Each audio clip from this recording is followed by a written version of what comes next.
Buenas tardes con todos, estimados estudiantes. Vamos a dar inicio a la clase del día de hoy. Vamos a continuar con ciudadanía.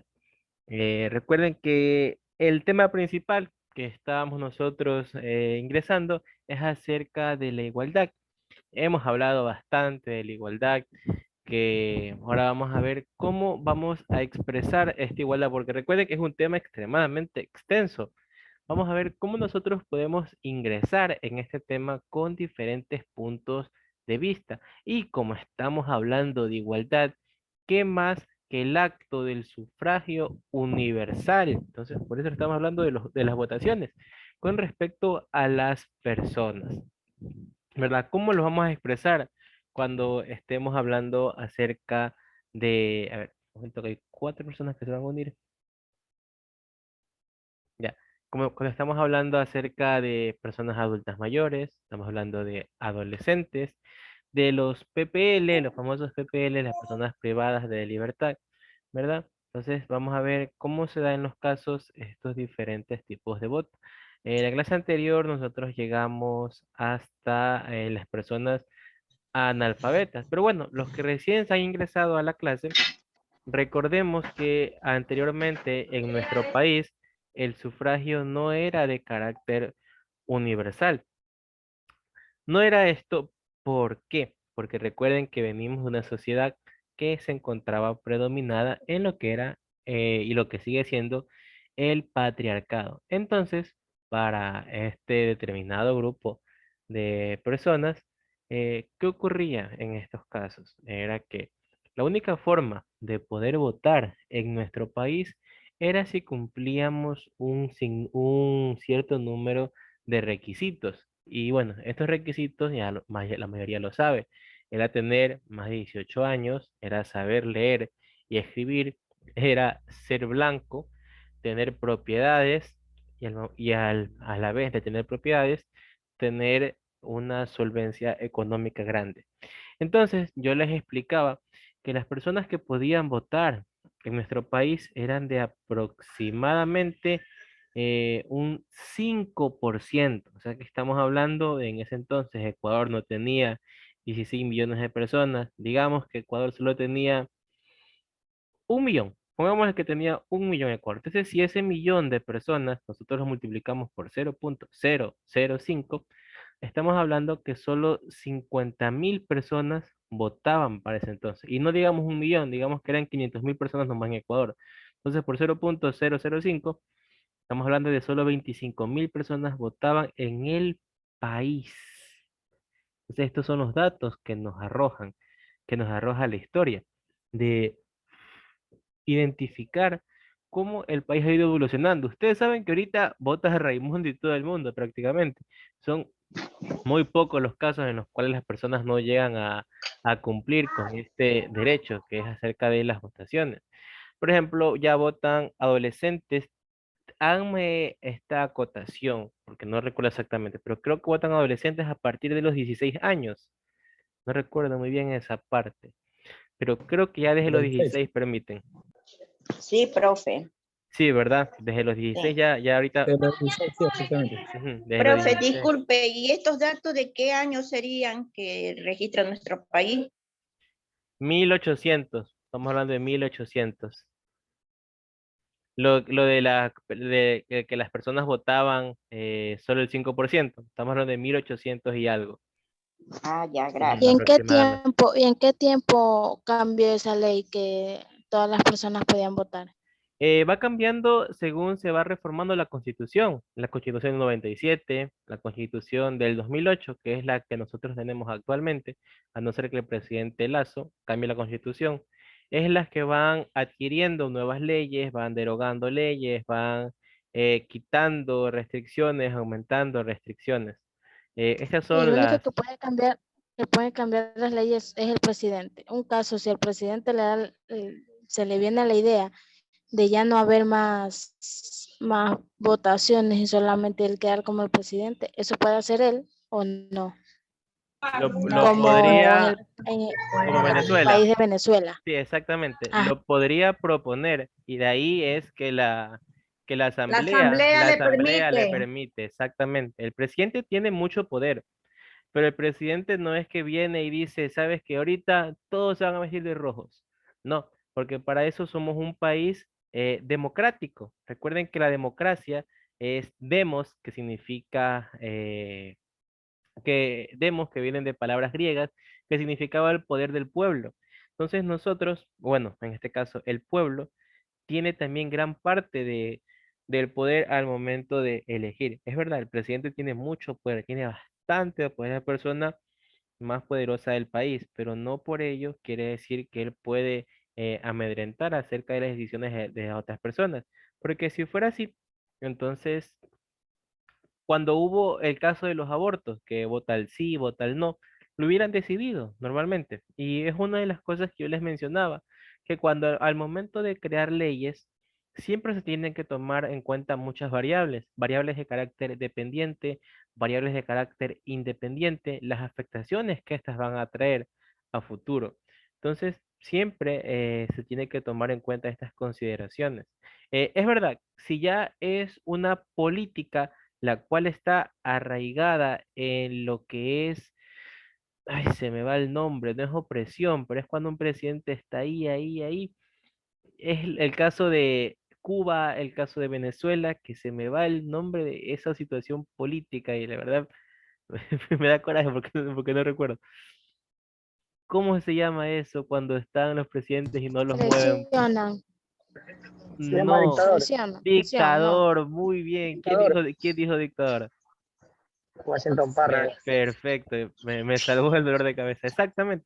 Cuando son dictadores, ellos no se van a mover del poder. Ahí sí, el dictador, como dice su palabra, va a dictar lo que él crea a su conveniencia, más no a la del pueblo. Entonces, si para el dictador quiere que los días lunes todos vayan a su casa a besarle los pies, entonces todos los días lunes hay que ir a su casa a besarle los pies. Si quiere que el dictador que Entonces, todos los días lunes di- hagan algo, entonces tienen que hacerlo a mandato de él. Sí, dígame, si Lucero. disculpe que lo interrumpa. Entonces, al presidente de Venezuela ya nadie lo puede derrocar del poder.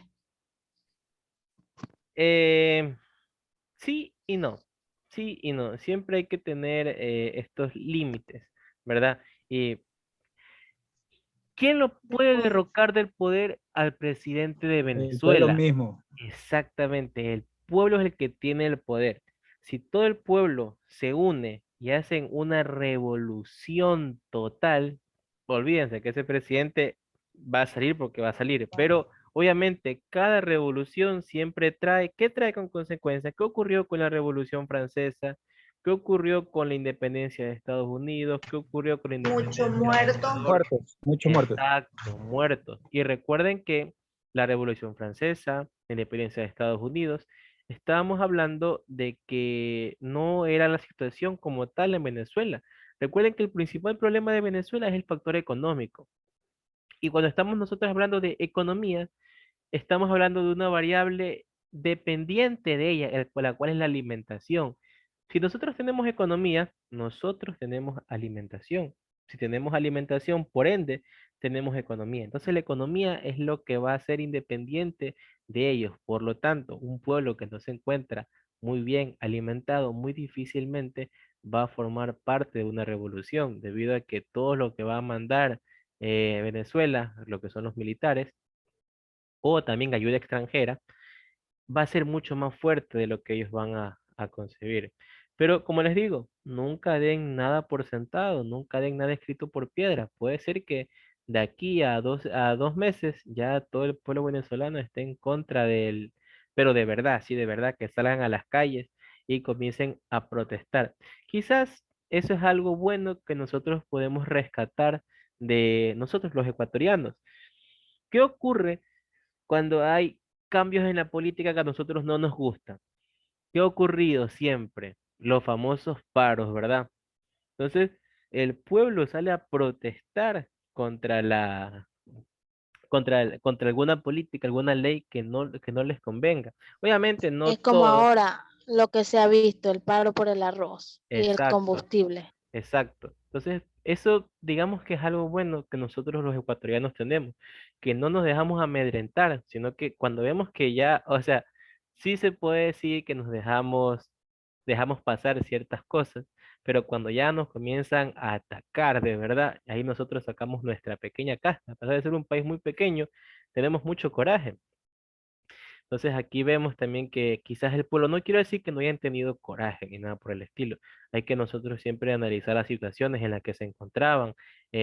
Uno cuando va a participar en una revolución tiene que dar por sentado que no va a regresar. Entonces estamos hablando de que madres, padres, hijos tenían este conflicto. Entonces, ¿qué dicen? Voy a luchar por un país en el cual probablemente no todos se unan y voy a terminar muerto, voy a quedarme con mi familia el tiempo que sea necesario. Entonces son muchos conflictos. Por ejemplo, si en Ecuador llegase a suceder algo así, ténganlo por seguro que muchas personas se van, casi todo el país se va a levantar y va a protestar en contra de esto. Y no va a dejar que pase algo similar. Eso ténganlo por seguro. Y bueno, y ojalá no me esté equivocando, pero según como lo hemos visto con los diferentes paros, que si de profesores, que si de transportistas, que si de ganaderos, que si de agricultores, que si mineros, nos vamos a unir en eso y vamos a y nosotros sabemos que a pesar de ser pocas personas, siempre vamos a estar unidos. Eso es como cuando estamos en las personas que les ha tocado salir del país y encontrarse con otro compatriota, comienzan a llorar, comienzan a abrazarse, a hablar del país, a pesar de no haberse visto desde prácticamente nunca, sino recién desde ese punto. Es con esos lazos que nos llegan a unir. Uno puede decir, sí, Ecuador, ya me quiero salir del país y todo eso, pero ya cuando uno va, emigra a otro país, vas poniendo música de Ecuador, que si el himno los lunes y todo eso. Pero es ese sentimiento nacionalista que nosotros llegamos a tener. Y bueno, que yo creo que es así. O sea, yo al tener la edad que tengo, yo sí me siento así de que si algo ocurre en el país, todas las personas saltarían a apoyarse. Que sí es verdad que hay muchos degenerados que van a comenzar y van a aprovechar lo que son los robos, saqueos, al famoso tía, que al tía lo hacen leña cada que hay algún conflicto. Pero bueno, son situaciones externas que vienen por añadidura. Pero por lo general el país siempre se une en estos casos. Y también es algo de la igualdad. Pero bueno, no recuerdo, no recuerdo exactamente de por qué llegamos a este tema cuando estábamos hablando de la igualdad, pero ya retomemos nuevamente, no recuerdo en qué punto era que nos desviamos tanto, pero es parte también de la ciudadanía tener en cuenta estas situaciones que pueden llegar a surgir en diversas situaciones que tienen que ver con respecto al presidente. Ah, ya estábamos hablando de las leyes, sí, sí, ya. A mí me llegaron unos pequeños flashbacks de lo que estábamos viendo, de la Constitución y de las personas que tenían el sufragio, ¿verdad? Entonces, como le dije mencionado, y bueno, espero le haya podido responder su respuesta, señorita, su pregunta, perdón, señorita Lucero.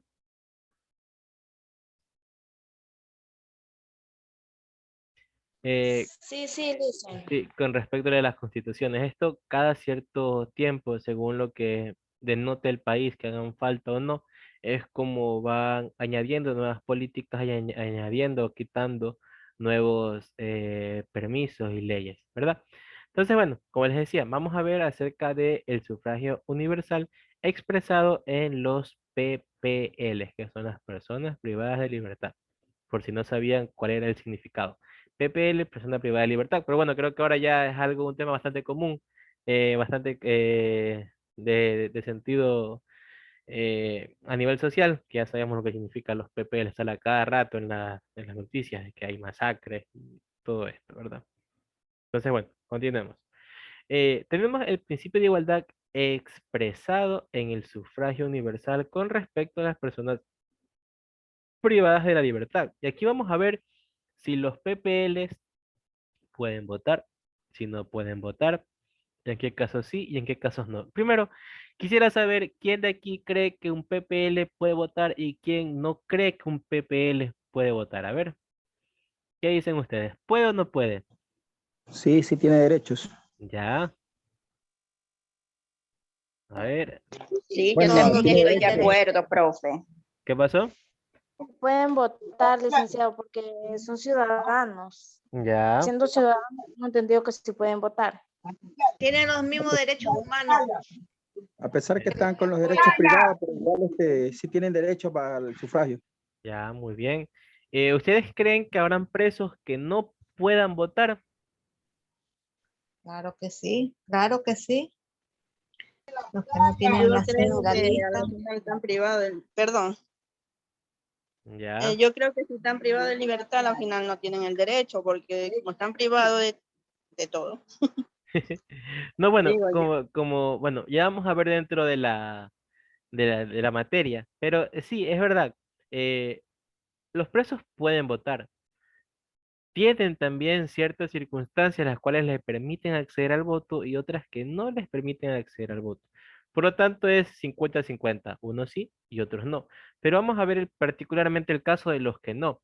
Entonces, vamos a comenzar. Tenemos que una persona privada de libertad es aquella que se encuentra en un centro penitenciario, pagando una pena por un delito cometido y que ha sido sancionada por la ley o que está a la espera de una sentencia que determine su responsabilidad y establezca una condena que le otorgue su libertad.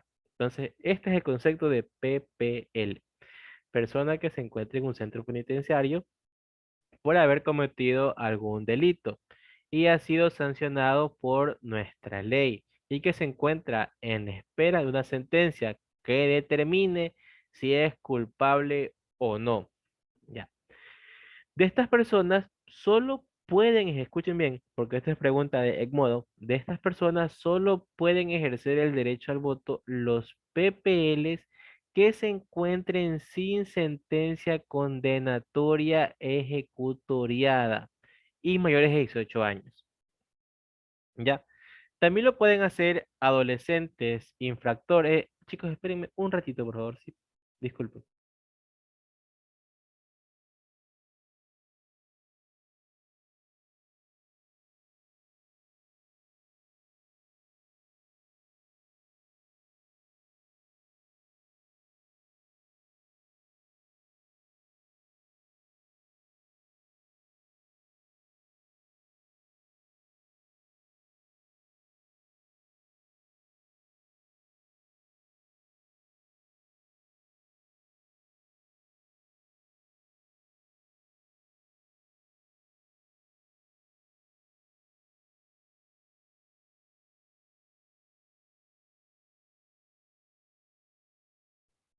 Ya, disculpe, chicos. Entonces, bueno, como les había mencionado, solo pueden votar los presos que no tienen una sentencia condenatoria ejecutoriada y que sean mayores de 18 años. Bueno, ¿qué hablamos cuando decimos sentencia condenatoria ejecutoriada? Eso quiere decir que ya ha pasado por el juez y que ya, cuando ya está ejecutoriada y que ya ha determinado su culpabilidad. En estos casos, el preso ya no tiene ningún derecho al voto, ¿ya?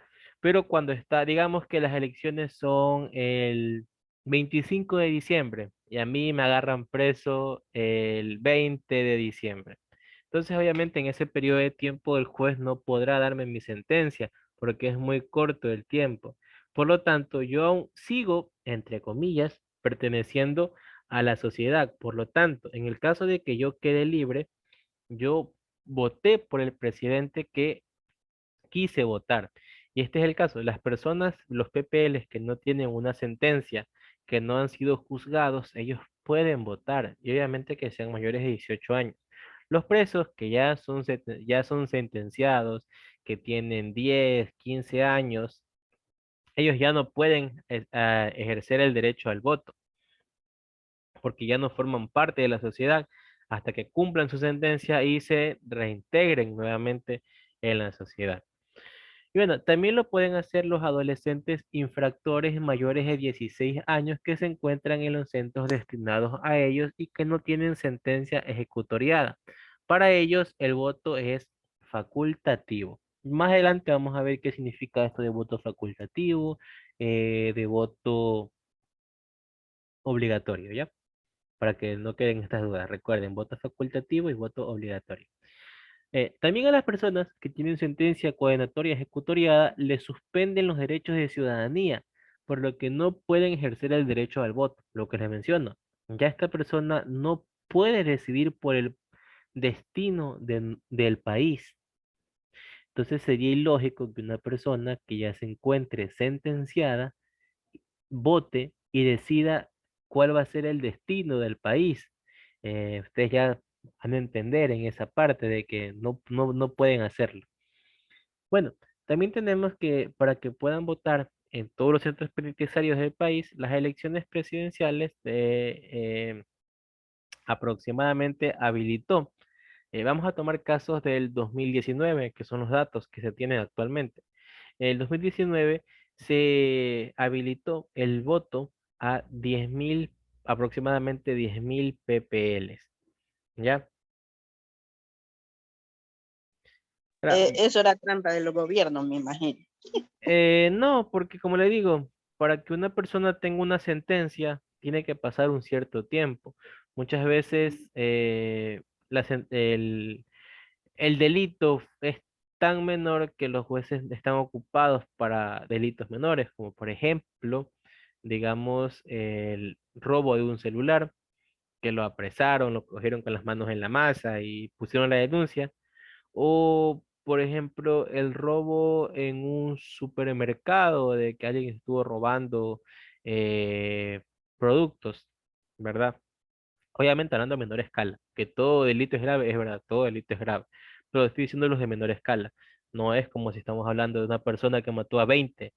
Igual recuerden que todos estos procesos llevan su tiempo, también existe lo que es la coima, en los cuales algunos jueces demoran y atrasan el proceso hasta que ya las personas se olviden, como es el caso de Salcedo, el caso de Efraín Ruales, que dicen que no, que hubo sentencia por otro día y que lo dejan para el otro, que sí, que pasó algo, bueno. Entonces son personas que no se encuentran sentenciadas y que aún no han dado veredicto si estas son culpables o no. Por lo tanto, ellos siguen perteneciendo a menor o mayor escala. Pero Obviamente, esa gente, ¿cómo le digo? ¿Están libres o están ¿quiénes? presos? El supuesto asesino de Fren Ruales o Daniel Salcedo, no sé. Deberían estar retenidos. Todos deberían estar retenidos hasta que se demuestre lo Pero están contrario. sueltos. No, están retenidos Ah, están presos. o pueden estar con arresto domiciliario o pueden estar en los centros de retención, como en las penitenciarías, ¿ya? Pero no puede ser que tengan una sentencia. Por ejemplo, digamos que yo ahorita voy, agarro un carro y me choco, ya, digamos me choco con algún poste y dejo sin luz a un barrio. Entonces, yo voy a ir preso, uno, por cometer una contravención con respecto a lo de la ATM, y dos, por causar daños y perjuicios. Entonces, yo voy a estar preso, voy a estar en la cárcel, pero aún no tengo mi sentencia. Todo esto hasta que ya verdaderamente el juez diga, a ver, ¿sabes qué? Has hecho esto, entonces tienes que pagar fianza, no tienes que pagar fianza, todo eso. Pero yo aún sigo perteneciendo a la sociedad. Por lo tanto, como les decía, si me agarran preso a mí el 20 de diciembre y las votaciones son el 21, yo puedo votar todavía por mi país, porque puede ser que yo salga inocente, como también puede ser que salga culpable. Entonces, si salgo inocente, yo tuve mi derecho al voto. Si salgo culpable, también voté, pero ya no puedo votar más hasta cumplir mi sentencia. ¿Sí? Ya, este es el caso de las personas privadas de libertad. Ahora vamos a ver un caso particular. Y bueno, creo que tal vez, no, ya tenemos tiempo de sobra. El caso de los migrantes. ¿Qué ocurre con las personas que son migrantes? A ver, un momento, chicos, por favor, dúrenme un ratito.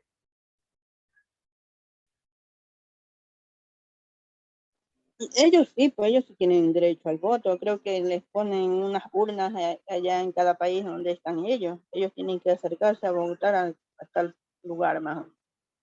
Disculpe, señorita Carmen, no le escuché que estaba, les he dicho un ratito que me Los espere. migrantes Digo no tienen derecho a sufragio. Los que sí migrantes, tienen derecho. Los migrantes sí tienen derecho. Pues. O sea, migrantes qué, pero de nuestro país en otro país o Ahí sí, pues, de cuando otro están en país otro a país, los de nuestro. aquí son ecuatorianos, sí tienen sí, derecho sí, exacto, exacto, ellos tienen derecho. Ya, pero Sí, pero otro, ya vamos a ver en qué casos sí y en qué casos no. Pero si reside en otro país, por ejemplo, en otro país, hay ciertos países que no es necesario el voto, o sea, no es obligación. Claro, Ahí también podrían votar. puede ser que el voto sea facultativo. Recuerden que al estar en otro país, a pesar de estar en otro país, ellos están votando por el nuestro, independientemente si el país en el cual ellos estén, el voto no sea necesario, o sea, facultativo para ellos, están votando en el nuestro. En ese entonces, cuando son las votaciones extranjeras, en el extranjero, valga la redundancia, en ese pequeño círculo, en ese pequeño espacio de votación, ellos están legalmente en el país. Mientras están votando, ellos están legalmente en el país. Ya fuera de las votaciones, allá están Y otra de vez en aquí Estados mismo, Unidos, en Europa, todo eso.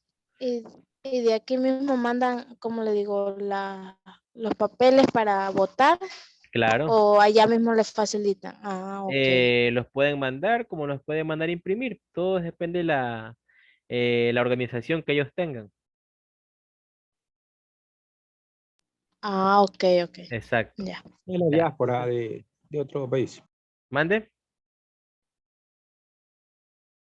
¿Qué pasó? Los migrantes. En Sí, Estados Unidos la migración, la diáspora que se encuentra en Estados Unidos, sí tiene derecho a sufragio. claro. Claro, así como también las personas que son de otros países que se encuentran en el nuestro. Cuando son votaciones tienen que ir a su consulado a votar o a los puntos designados por el consulado. Ahora bien, vamos viendo aquí que nos hablan acerca de los artículos. Tenemos que en el artículo 62 de la Constitución de la República del Ecuador indica que las personas ecuatorianas que vivan en el extranjero pueden ejercer su derecho al voto universal, al igual que los ciudadanos ecuatorianos residentes en nuestro país. El artículo 63 indica que la Constitución determina que los ecuatorianos que vivan en el exterior tienen derecho a elegir autoridades nacionales, como son presidentes, vicepresidentes, representantes al Parlamento andino, asambleístas nacionales, asambleístas del exterior, y estos últimos son 6 en total, distribuidos de la siguiente manera: 2 en Europa, Oceanía y Asia, 2 por Canadá y Estados Unidos, y 2 en Latinoamérica y lo que es el Caribe y África. También los migrantes en el exterior pueden ser electos para cualquier cargo público si están debidamente registrados en el Consejo Nacional Electoral. Para esta población, el voto es voluntario. Pueden ejercerlo desde los 16 años en las mismas condiciones que en el Ecuador, de forma directa, secreta y universal. Recuerden, aquí el voto en este caso es de carácter voluntario. Es decir, pueden votar los ecuatorianos y ecuatorianas que en el extranjero hayan registrado su domicilio electoral en los consulados. Aquellos que se encuentren en el exterior de paseo, visita o tránsito y no puedan ser empadronados en el consulado del país no pueden votar. Los consulados son los lugares en donde se receptan los votos a nivel mundial. Entonces aquí estamos hablando que las personas que se encuentran en Estados Unidos, personas que se encuentran en lo que es España, Italia, Alemania, el voto para ellos es voluntario, es decir, que no va a ser de carácter obligatorio debido a un sinnúmero de cuestiones. Aquí nos hablan que las personas que pueden votar son las aquellas que han registrado su domicilio. Un domicilio, hablando entre comillas, eh, ¿cómo les explico? Como que se encuentran en el país, pero no están dentro del país. O sea, mejor dicho, se han registrado en el consulado ya, que se encuentran ahí. Y bueno, puede darse el caso, eso sí, no estoy muy seguro del todo. Si ustedes pueden investigarlo, perfecto, pero es una idea que se me vino a la mente recién, es, ¿qué pasa si una persona se encuentra ilegal en, digamos, Estados Unidos, ¿verdad? Si una persona se encuentra ilegal y registra su domicilio en el consulado y al momento de votar, ustedes saben que muy probablemente llegue la migra y los deporte. Es por eso que el voto es de carácter obligatorio, porque también hay que analizar los casos de las personas que se encuentran de carácter ilegal o que no han podido arreglar sus papeles. Entonces imaginemos que el voto es obligatorio y yo me voy a Estados Unidos y cada 4 años tengo que estar votando, eh, corro el riesgo de que la policía llegue y comience a pedir papeles de que son residentes del país. Entonces esto va a causar una grave afectación a las personas que viven o que residen en el país, ¿verdad? Entonces son estos problemas los que llegan a surgir por parte de la población. Y bueno, como les mencionaba, pueden votar todos los ecuatorianos y ecuatorianas que en el extranjero registraron su domicilio electoral en los consultados, que son unos links que pasa el CNE para que las personas que se encuentran en el extranjero puedan registrarse y también puedan sufragar y que no tengan ningún inconveniente en algún caso de que quieran regresar al país.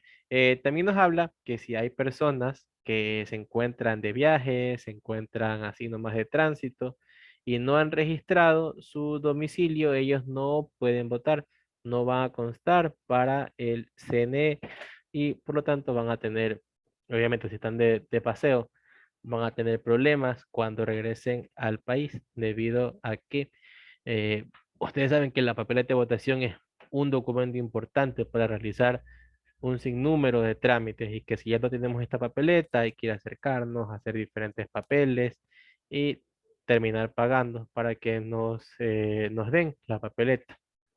¿Ya? Entonces, listo, chicos, nos vamos a quedar hasta ahí. Ha sido un gusto tenerlos a todos un día más. Cada día somos más. Bueno, nos estamos viendo la próxima semana, Dios mediante, ya en el